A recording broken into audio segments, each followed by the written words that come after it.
After arguably the worst loss of the season for the Minnesota Wild, let's play the blame game. We'll talk about between GM, head coach, and players who is most at fault for a disastrous start to the season on today's episode of Locked on Wild. You're Locked on Wild, your daily podcast on the Minnesota Wild, part of the Locked On Podcast Network, your team every day. Hey, this is Brandon Duham, and this is Locked on Wild. What is happening, everybody? Welcome into another episode of Locked on Wild, your daily Minnesota Wild podcast, part of the Locked On Podcast Network, your team every day.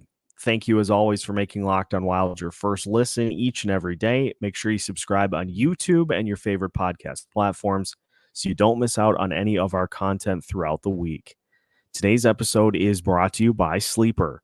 You can download the Sleeper app and use promo code LOCKEDONNHL to get a $100 match on your first deposit.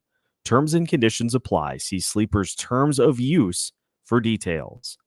On today's episode of Locked on Wild, we play the blame game to determine who is most at fault for a 5-8-2 start with lifeless hockey, unbelievably bad special teams, and a lack of showing up from some of the biggest players on the roster.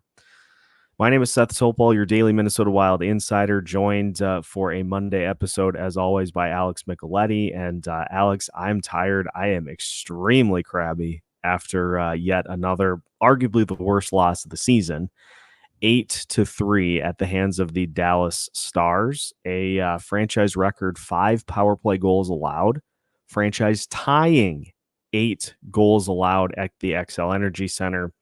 And here we are, 15 games into the season, and it's the same thing happening on a nightly basis. And I have seen the comments from listeners on Twitter, listeners to our episodes, Locked on Wild Nation.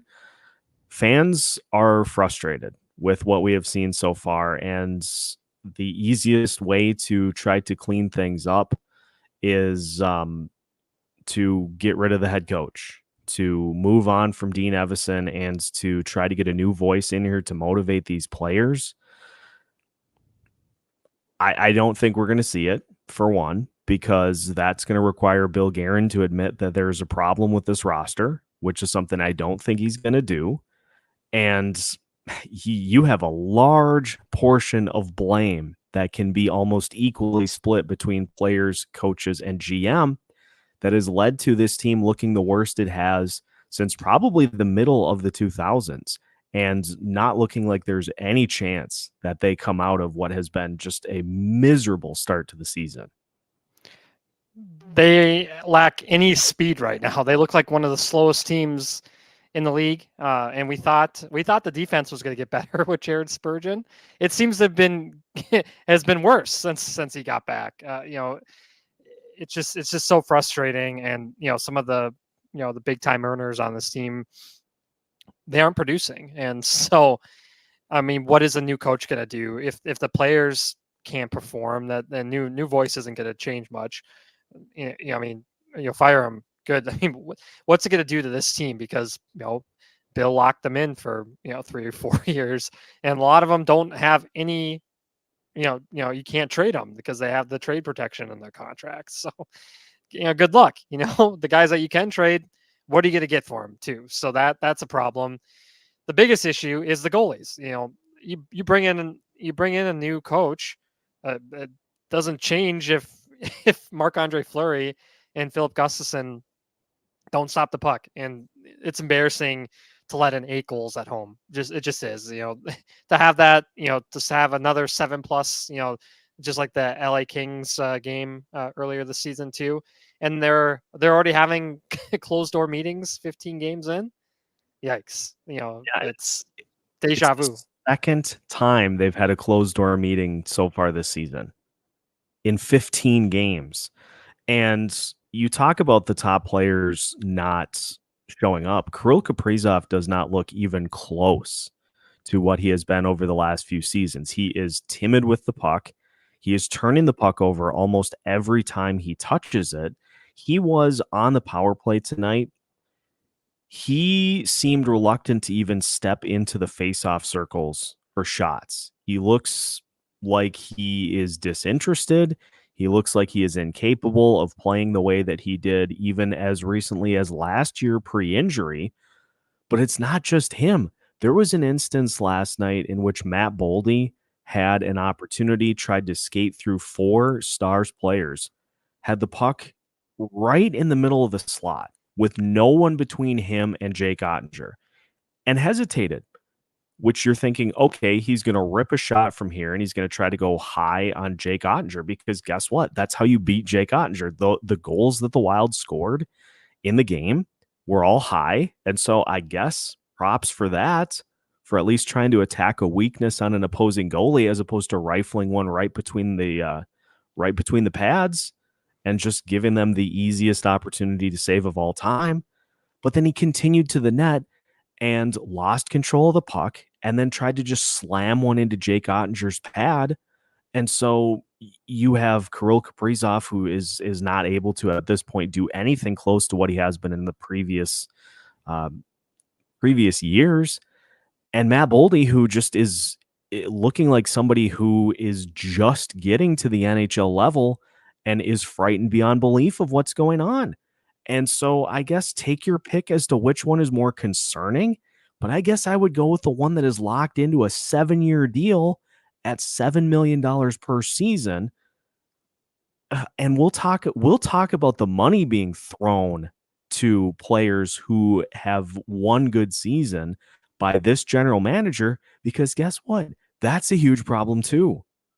Yeah, I mean, Marcus Foligno, he's locked in for a long time. Ryan Hartman too. It's these guys are, they're going to be into their 30s, and it's hard to project them getting close to what they had in their best season.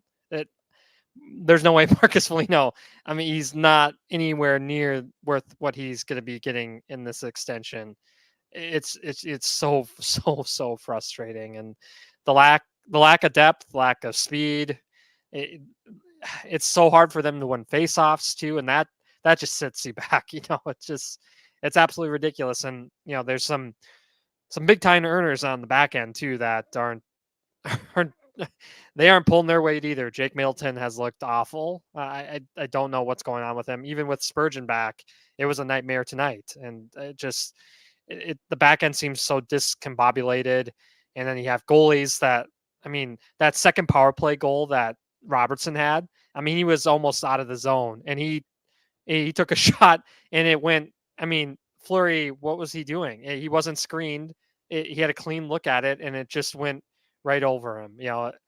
It's bizarre. I mean, and you paid Philip Gustafson, for three more years, and he hasn't looked anywhere near the goalie that earned that contract. So that's a nightmare. We need to admit fully now, and people are probably not going to want to hear this. We need to admit that 2021-2022 was a fluke. That season in which all the records were broken, so much fun. That season was a fluke. It was 100% a fluke, because none of the players on this team that were signed because of that season have come even close to replicating those numbers. That is the season that they continue to chase, and that is the season that is least sustainable of any of the last 5, any of the last 10 that we've seen. And so why we continue to try to chase the one that is impossible to replicate is beyond me. Yeah, and this has got to be the worst penalty kill in the NHL history. This might be the worst in the history of this franchise. When the other team goes on the power play, it seems like it's automatic, and they are just licking their chops, waiting for the Wild to make mistakes. The Wild always seem to the Stars always seem to get in the head of the Wild, and they let the penalties affect them, and then they just give up, and it's so frustrating and demoralizing, and you can't have that happen at home. People are paying a lot of money to go to these Wild games, a ton of money, and it's just embarrassing. These are professionals, and they're giving up 7-8 goals. That can't happen. At some point, don't you just say enough is enough and step up and show some pride in what you're doing on the ice? But we haven't seen that because I think, honestly, there just is a level of comfortability with this group because this entire group is locked into multi-year contracts and have essentially been assured that they're not getting traded. And so there's no rush to try to get out of this because there's no danger of anyone losing any sort of job on this team. And I think that is a massive problem with what we're seeing. And so we're going to talk about how this roster is constructed. But I think first we need to go to the guy who got out coached again by Pete DeBoer in last night's game. Oh, and if you heard what Pete DeBoer said after the game, he said, we know they're going to try to chase penalties, so we're just going to make them pay on the power play for the 15th freaking game in a row. We got to talk about where the coaching's at, where this scheme is at. And so we'll continue to do that as I try to get my blood pressure down. And we continue today's episode of Locked On Wild after this. Today's episode of Locked On Wild is brought to you by eBay Motors. Passion, drive, and patience. What brings home the winning trophy is also what keeps your ride or die alive. eBay Motors has everything you need to maintain your vehicle, level it up to peak performance, from superchargers, roof racks, exhaust kits, LED headlights, and more. Whether you're into speed, power, or style, eBay Motors has got you covered. With over 122 million parts for your number one ride or die, you'll always find exactly what you're looking for. And with eBay Guaranteed Fit, your part is guaranteed to fit your ride every time or your money back. Because with eBay Motors, you're burning rubber, not cash. With all the parts you need at the prices you want, it's easy to turn your car into the MVP and bring home the win. Keep your ride or die alive at ebaymotors.com. Eligible items only, exclusions apply. eBay Guaranteed Fit available only to U.S. customers. Welcome back to today's episode of Locked On Wild. Once again, we thank you for making Locked On Wild your first listen each and every day. For the everydayers, I'm moving completely off this team for at least the next couple of days with the fact that there are no games to have to sit through and suffer through before the team hits Sweden this weekend. So we're going to talk about bright spots in the organization. We may even look at what is coming up in the 2024 NHL draft, but I have to take at least a couple of days to just try to put myself into a better headspace with what we've seen so far from this team. So you can look forward to that over the next couple of days, and then we'll slowly work our way back in as we gear up for the Sweden trip. Alex Micheletti joining us here today. And Alex, I was hesitant in the postcast, I think much to the dismay of listeners, to say it's time. I said I could see the argument, but then on the drive from the game to home, had plenty of time to just kind of go over what we saw in yet another just disaster game. Jay Woodcroft got fired by the Edmonton Oilers, and I know the Oilers had Stanley Cup final aspirations this season and have had those for essentially the last, I don't know, since they've had Connor McDavid and Leon Draisaitl. But that Edmonton team was just losing games. It's not like they were getting run off the ice. And so you have already had one coaching change here in the NHL. Jay Woodcroft getting fired when it probably should have been Ken Holland. But again, that Edmonton team was losing games. You're not losing games 8-3 or 7-3 or any of the other scores in which the Minnesota Wild have found ways to lose. They have the worst penalty kill in the NHL. They have allowed the second most goals in the league. They have trailed for the second most minutes amongst NHL teams so far this season. And so you could argue that the Minnesota Wild's performance so far this season is more of a fireable offense than what Edmonton has done. Yeah, 100%. I'm going to bring up a good example here. I'm sure people are noticing right now. The Vancouver Canucks, they fired Bruce Boudreau and brought in Rick Tocchet.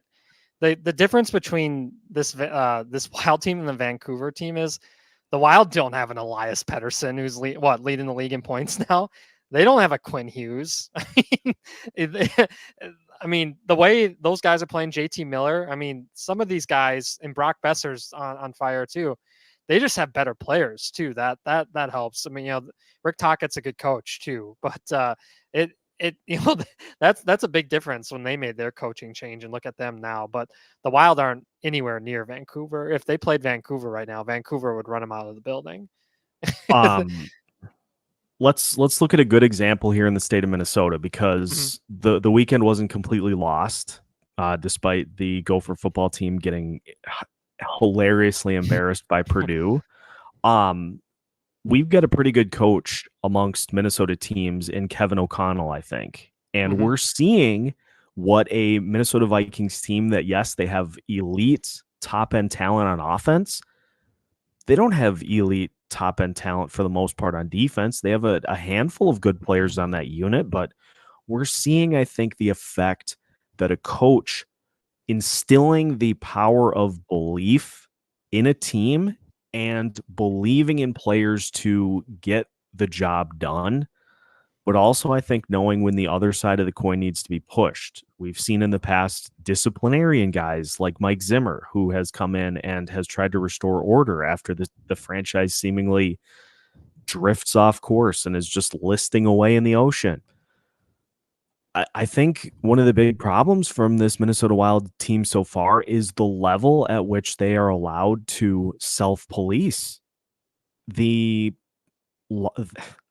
mean, it's not working. And so then you see coaching done when it's way too late as it is. To now you're going to get a hard practice after a disaster game last night, but you probably should have been doing these types of things already this season. And I think the most frustrating thing that we see with Dean Evason is his desire to go to comfortable line combinations. You had arguably your three best skill players in Kirill, Kaprizov, Matt Boldy, and Marco Rossi on a line together. You allowed that to marinate for a game and a half, and then you go right back to Kaprizov, Zuccarello, and Hartman, even though Zuccarello and Hartman were arguably playing better when they were all split onto different line combinations than when they were together.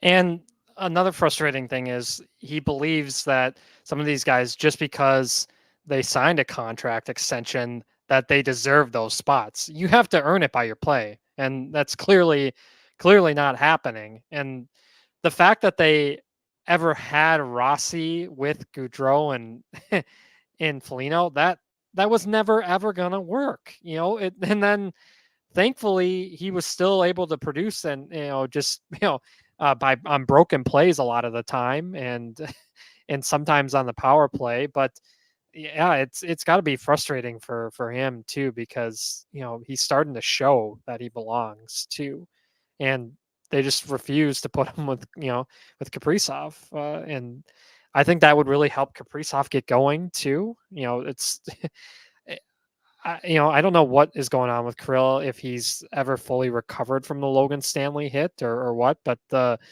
explosiveness is not there. So that's got to change. That has to change.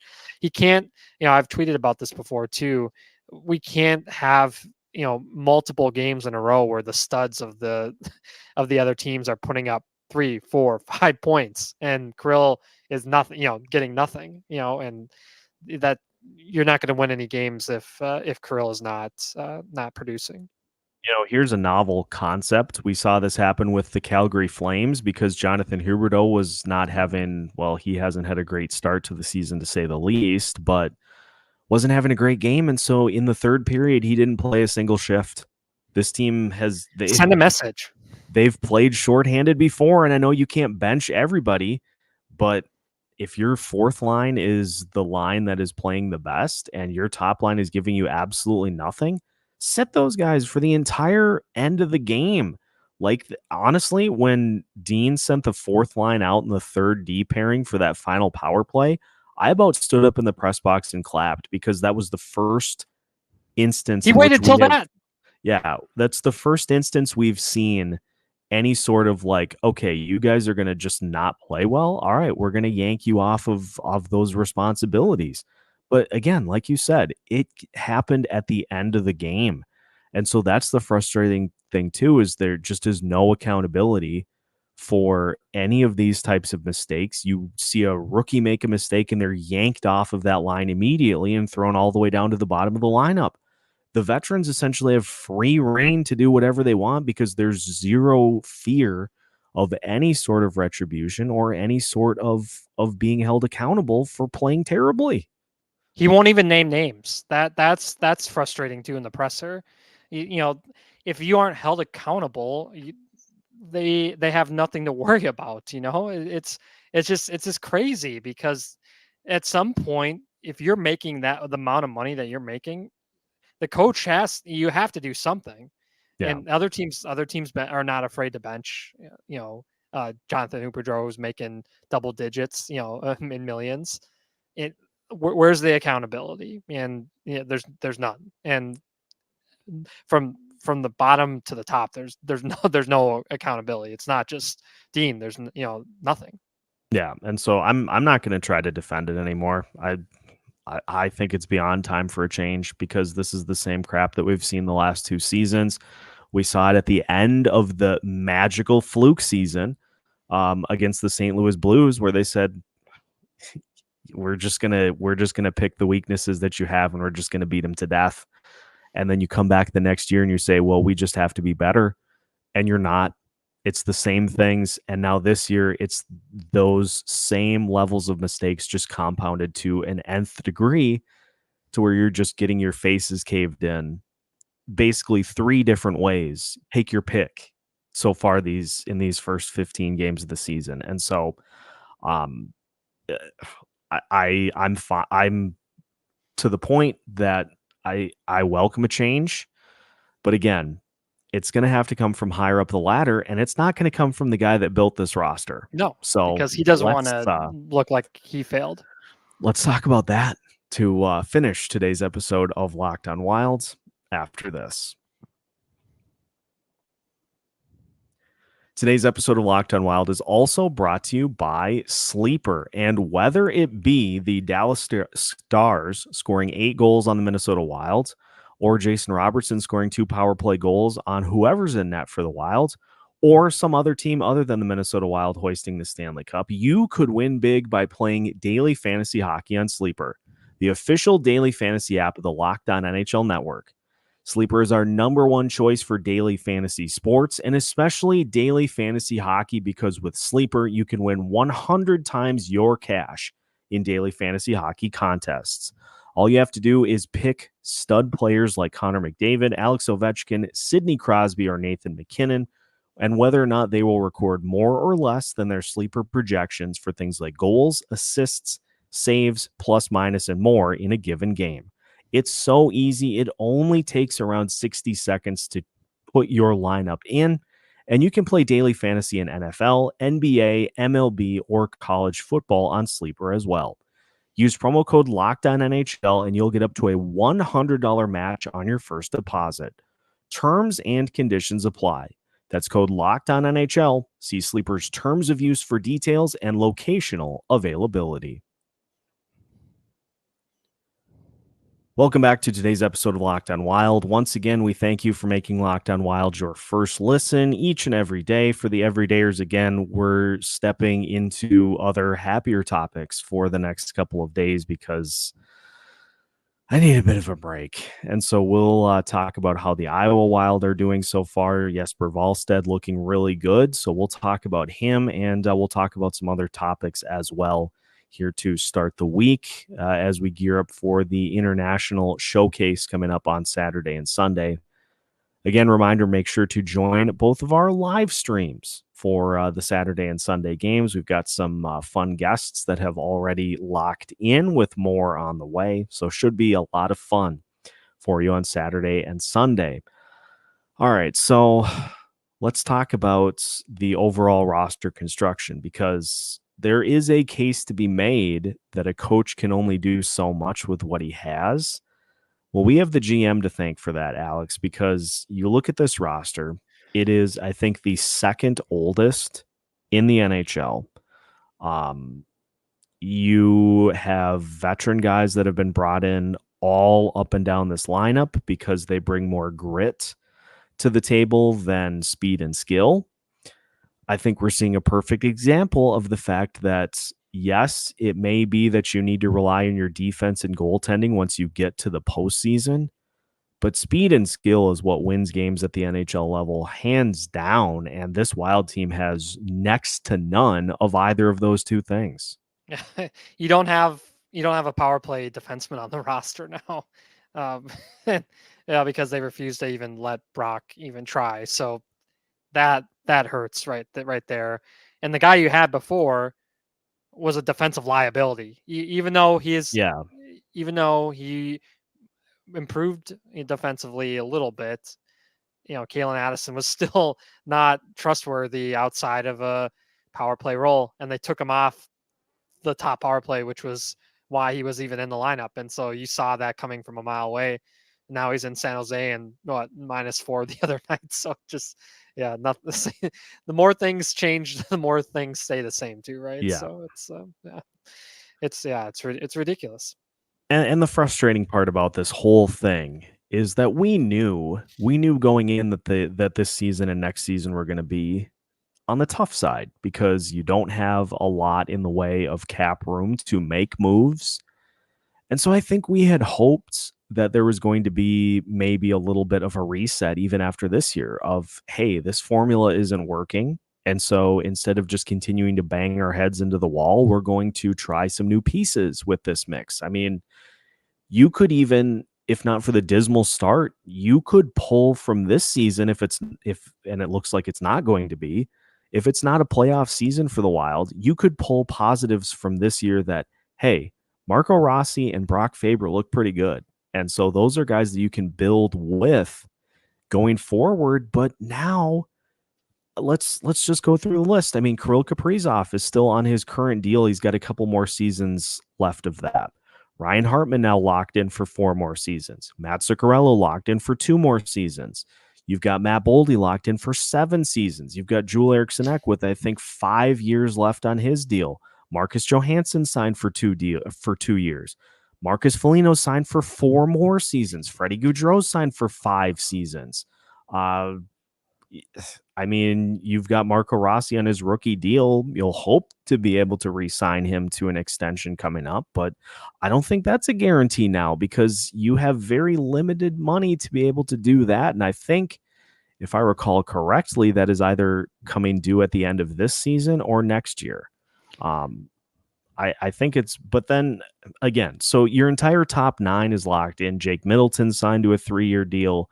Jared Spurgeon and Jonas Brodin are still on 6+ year deals themselves.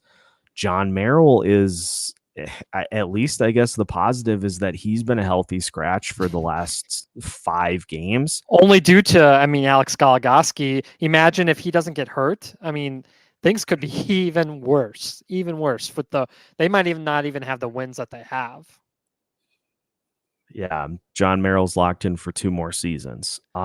But the biggest and Philip Gustafson 3 years as well. And in a vacuum, some of these deals by themselves are probably okay, but it's all of them together. And I think the thing that is most just drives me insane about the tendency here by Bill Guerin is that there is either full no trade or no movement handed out with every single one of these deals, except guys like Joel Eriksson, except guys like Matt Boldy. And are you really going to trade those guys to free in room to bring in older players to fill this mix? I mean, I guess it's not out of the realm of possibility. The most scary thing is the foot speed. Some of these guys weren't fast to begin with, and now it's only going to get slower as they age. It'd be different if they had the foot speed, but I mean, what is Matt Zuccarello going to look like at 38 too? I mean, things are going to really, really, really slow down for him, and he's not the biggest guy in the world too, and his body's going to continue to get pounded. Yeah, we saw he clearly was playing in the playoffs when he probably should have never been playing in the playoffs. That hurts you, especially when the guy is on your top line, and he's supposed to produce. What he had a goal in that one game against Dallas, but other than that, he was a complete no-show in the rest of the series. And so, yeah, it's very, very, very dicey. And I know you've got to do lip service, but I get tired of the talking out of both sides of the mouth in saying that this is a team that we expect is going to be able to compete for a postseason spot. And then when you get to the postseason and you fail for the 8th consecutive time, the decree is 100%. What do you expect us to do with the money that we have? And so it just felt like there was a natural opportunity for a break here, a natural opportunity after this season to strip off some of the parts and to influx some young talent and speed into this lineup to just try to look at it a different way. But now that entire top 9 is locked in for multiple seasons. And I heard suggested that, it might be that the Wild becomes sellers way earlier than they had anticipated before the trade deadline. What makes you think Bill Guerin is going to trade any of these guys? And none of these guys, they're not going to want their deals to be moved. No. They don't. They know they have it good here. They're like, yes, thank you for giving me that extension. Now I don't have to worry about my play because we're locked in. You can't move me, and you have to ask me if you're trying to move me. And that is another thing that's just like, oh boy, you feel bad for Jug Brackett too, because you're taking all this time to scout players and they're just buried. And you look at poor Adam Beckman. Is he ever going to get a chance now? It doesn't seem like it. He's going to want to be out when he can. I don't know that I want to do this because I don't want this to just evolve into a hot takes podcast, but spot the lie. Bill Guerin is looking like Chuck Fletcher right now with somebody who is with somebody in charge of handling the draft so you don't screw that up. It's all the same things that Chuck Fletcher did. Is he got a bunch of veterans together, locked them all in long term, and then just like continued to ram his head against the wall trying to break through that first round ceiling and not being able to do it because guess what? You're the less talented team, you're the slower team, and speed and skill is going to win you 90% of the games you play. Yeah, it's Paul Fenton too. Group them all together. This, the moves that were made going into it too. Those are still haunting this team too as well. We can't forget that at all. Dallas was playing on the second night of a back-to-back. They looked like in overtime. They had to fly from Winnipeg too, so you have to go through customs. God knows what time they got to the St. Paul hotel where they probably stayed. Probably didn't even do a morning skate because you're on a back end of back. Don't need to. You don't need to against. And they were the faster team. They were blowing by the Wild, which is really disheartening too. Looked like they hadn't played in a week. Looked like they were playing their first game of the season. And here's another thing too. I thought Jake Andre played like crap. Well, that's what you expect. That's what you expect, but with the team on the back end of a back-to-back, your goalie is supposed to be peppered by shots, and they're supposed to be tired legs, and defensemen are supposed to be making easy mistakes, and you're supposed to be getting a lot of power play opportunities, and the Wild just weren't weren't drawing anything. And for the Dallas listeners, I'm not the played like crap is not to throw shade, but he can't get to either of these spots. I've watched enough of this Dallas team to know that's the spot that you beat him. And so if you simply don't pee down your leg and light your pants on fire and just run around screaming like you're Ricky Bobby in Talladega Nights, you probably could have won this game because Jake Andre is very beatable in this one, but we'll never know because you just gave up the worst special teams performance in franchise history in a season that's been filled with them. Yeah, you can't lose these division games too. It's so frustrating, and you have to take advantage when teams are on a back to back. It just the schedule sets it up that way for you to be able to accumulate points, and a game like this is going to come back to haunt them too. Yeah. It just really is. It's disappointing for the fans too. Like I said, they put so much energy into this team too, and And to get money. and money, so much money. I can't even imagine for these season ticket holders right now. It's just the effort's not there No, by the no, team. it isn't. All right, I gotta stop because I'm just continuing to get frustrated, and it already went. We already cranked it to a level I was not expecting to in this one, so I think that's plenty. Like I said, we're going to take the next couple of days to just look at some other topics. Because this, like, what do you say? What more do you say at this point? I mean, I feel like we've repeated the same show like 10 times already this season because it's been the same things every time. And that speaks to a team that is going through the motions and is just kind of existing. And that is something you should never have. Complacency is the killer in the sports world. If you get complacent, you die. And so there are some huge questions that this team has to look in the mirror and answer because guess what?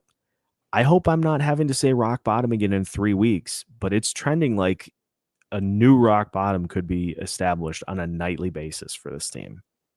The theme song for Lockdown Wild could be "Every Day Is Exactly the Same" by Nine Inch Nails. Or the Benny Hill theme. Right. It might as well just be circus music at this point. So Right. we'll see what happens, but that is going to do it before I have a blood pressure skyrocket. That is going to do it for today's episode of Locked on Wild. So, listeners, regardless of if this team wins 50 games this season, wins 60 games this season, wins 10 games this season, we've got you covered every single step of the way. I won't have any hair left by the time the year is done, but that's the price we pay. So make sure that you continue to tune in. And we'll continue to break it down for you all season long with new episodes, with pregame and postgame content as well. So make sure to give us a follow and subscribe on your favorite podcast platform so you don't miss out on any new content throughout the week. We have new episodes every Monday through Friday as part of the Locked On Podcast Network.